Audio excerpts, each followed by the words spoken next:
Hey, what's going on? This is Dan, and I just got done with my workout. Did 45 minutes on the Stairmaster. I just paused it so you actually can't see, but I'll show you guys my watch right there, just so you know I'm not BSing you guys. But anyways, I wanted to make this video real quick for those of you that are lost and you don't know what to do. And the first thing, I think I'm just sharing what has worked with me. I'm not a doctor or anything like that. So if you got mental health issues or anything like that, you know, let the doctors help you with that stuff. But I'm just going to share what worked for me. One, I had to find out what my strengths and weaknesses were. So I had to take an assessment of some sort. It could be a personality test. You can go to 16personalities.com and take a free test. It takes about 10 minutes. But you get other assessments too. You can take other assessments. Just Google personality tests.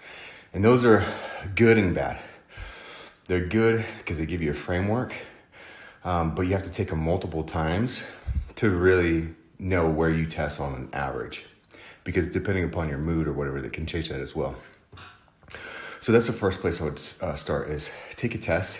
The second thing I would do is talk to the people who are closest to me, the top 5 people that are the closest to me in my life.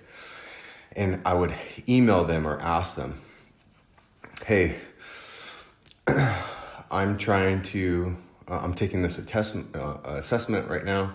And this test is asking me to ask my people who are closest to me what my top 5 strengths and what my top 5 weaknesses are. And or you could text it to them, email, have that in-person conversation with them and find out what that is. Find out what the top 5 things are that you're great at, and find out what the top 5 things are that you're not good at. And take the criticism. Don't have any type of negative, ill will against those people when they give it to you. Just take it and go, okay, this is this is good feedback, because everything is perception. So it's like when you understand that it's their perception of you, doesn't make it true or wrong or anything like that. This is the way that they see you. Then that's great, because it gives you a framework, because you don't see yourself in that same light. And so you take that and you go from there. So personality test, personal assessment from your friends and family or coworkers. And then the third thing, what I would do, and this is what has been a massive game changer for me, because I used to work out at nighttime, is start working out in the morning. Wake up earlier than what you normally do and start working out. First thing, this is going to give you a win. And also, when you start doing things like cardio, I'm still going to lift weights. I got to lift weights right after this video. But when you get a win, first thing in the morning time, it sets the tone for the rest of the day. If you live your life and you constantly hit the snooze button, you're constantly hitting failure. And so my suggestion is, as soon as that alarm goes off, you get to your feet as soon as you possibly can. Boom, you're setting the tone. You're setting the tone for the day. You're going to control the day. You're not going to let your emotions and feelings dictate how you do things anymore. And the same thing is true for everything, really. You don't have to attach your emotions to everything. And I don't know where we got that idea that we should, but it's definitely not something that you should do. So if you're a lost individual, those are the first 3 things I would do. They're pretty simple. They don't cost any money. They're free. And then the fourth thing is start writing your vision, mission, and goals out. And you can put it on your phone. And I read my mission and my vision and my goals every single morning when I'm doing my cardio. I put it on it's on my notes on my phone, and I go through that and I read it. And sometimes I make little tweaks to it, because I'm like, as I'm getting better, as I'm learning more, as I'm growing as an individual, my personal development is growing. You make tweaks and iterations to it over time as you hit goals. And so that's what I would do, is start writing your vision for yourself. And I'm not talking about for your business or your company. That's where most people what I'm telling you is things that 99% of the population does not do. If you want to get into that 1% or that 0.001% or whatever it is, you have to do things that everybody else is not doing. The other thing too, and some of these videos are newer, but people that work with me, they will hear me say all the time, my mentor told me this, my mentor told me that. And I use that all the time. And what I am saying is that yes, some of those mentors or people that actually I trained with in person and, they were a part of my life. But where people are missing it is that today, your mentor can be that book. Your mentor can be that podcast.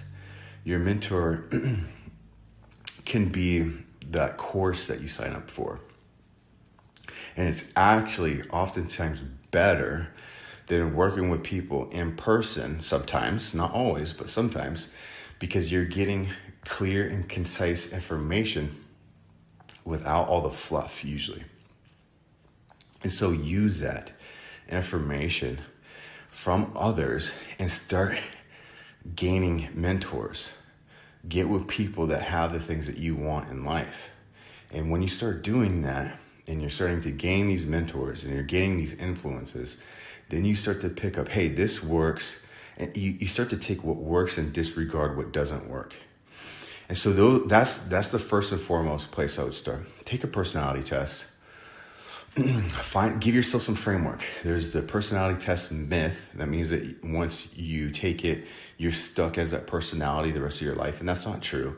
You're going to change. Just like if you're 36 years old, like I am right now, I'm a much different person than who I was in high school, for example. And so we're going to evolve and we're going to change. So you're not stuck as that personality, but get a good idea of like, hey, where are you at? Those typically will give you some career paths too. So if you're young and you're trying to find out what type of career you should get in or whatever, those will typically give you, hey, these personality tests usually do better in these type of careers. So that's important too if you're just getting started with that. So that's the first place.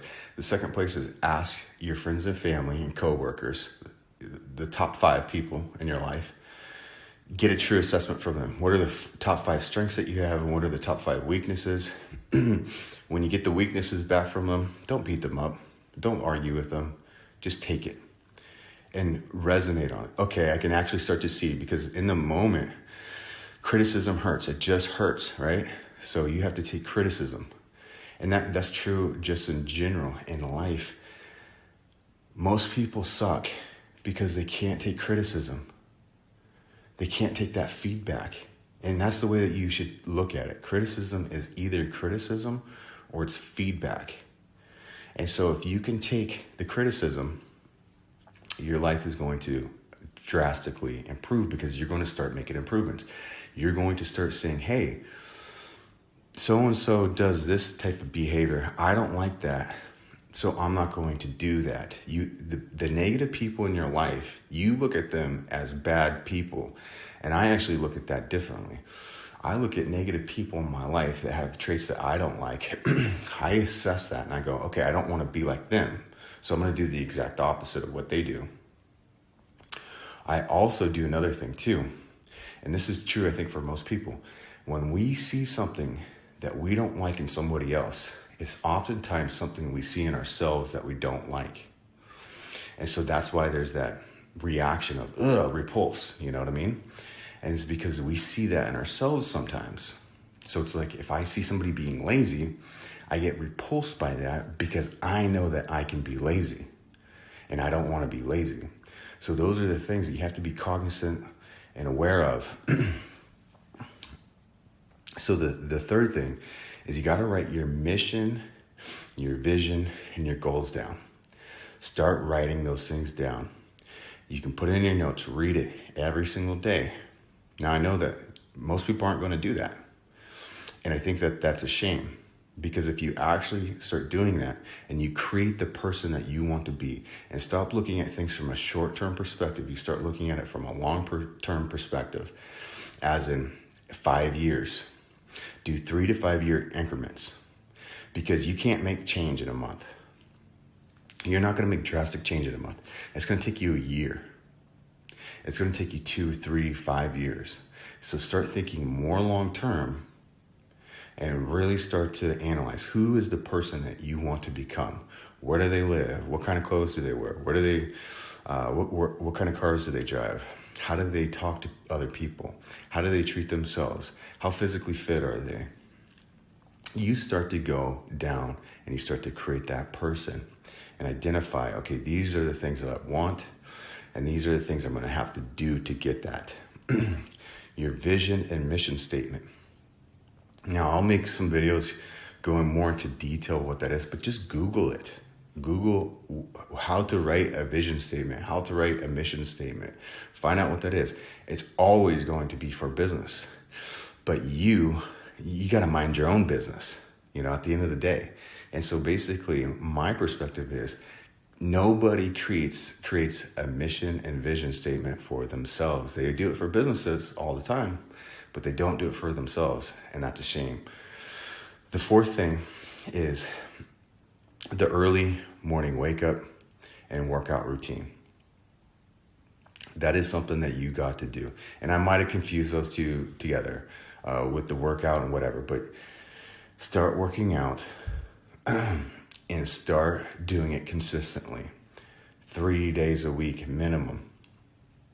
4, 5, 6 days. Give yourself a day off or whatever if you need to, but start working out. It's going to be a dramatic game changer for you. So hopefully that was helpful. And again, give yourself some grace. If you're lost, it just means that you haven't done the work necessary yet.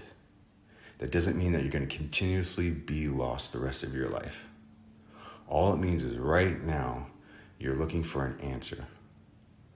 And if you follow this over time, it's not going to be instantaneous. Over time, you're going to get closer and closer, but you have to give it attention. You have to give it focus. And so if you're in a dire situation, you need to go ask for help.